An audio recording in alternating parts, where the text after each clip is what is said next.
দীর্ঘ সময় পর আন্তর্জাতিক মহল থেকে এলো এক গুরুত্বপূর্ণ মূল্যায়ন। ইউরোপীয় ইউনিয়নের নির্বাচন পর্যবেক্ষণ মিশন বলছে, ত্রয়োদশ জাতীয় সংসদ নির্বাচন ২০০৮ সালের পর সবচেয়ে বিশ্বাসযোগ্য অনুষ্ঠিত হয়েছে।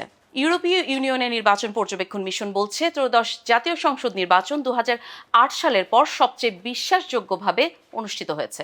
শুধু তাই নয়, ভবিষ্যৎ নির্বাচনের জন্য এটি হতে পারে একটি নতুন বেঞ্চমার্ক। রাজধানীর এক হোটেলে আয়োজিত প্রাথমিক মূল্যায়ন অনুষ্ঠানে মিশনের প্রধান ইভার্স ইজাব স্পষ্ট ভাষায় বলেন, নির্বাচন ছিল সত্যিকার অর্থেই প্রতিদ্বন্দ্বিতামূলক। তার মতে, নির্বাচন কমিশন স্বাধীন, নিরপেক্ষ, স্বচ্ছভাবে পুরো প্রক্রিয়া পরিচালনা করেছে। তবে সবকিছুই যে নিখুঁত ছিল এমন নয়। ইইউ পর্যবেক্ষণ মিশন মনে করছে, অপতথ্য বা বিভ্রান্তিকর তথ্য নির্বাচনী পরিবেশে নেতিবাচক প্রভাব ফেলেছে।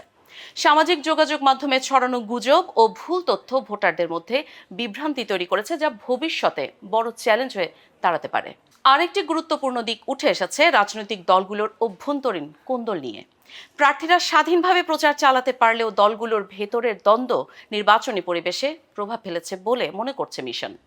সবচেয়ে বেশি আলোচনায় এসেছে নারীর অংশগ্রহণ। গণঅভ্যুত্থানের সামনের সারিতে থাকা নারীরা এবার নির্বাচনে প্রায় অদৃশ্য, এমন মন্তব্য করেছেন ইভার্স ইজাবস।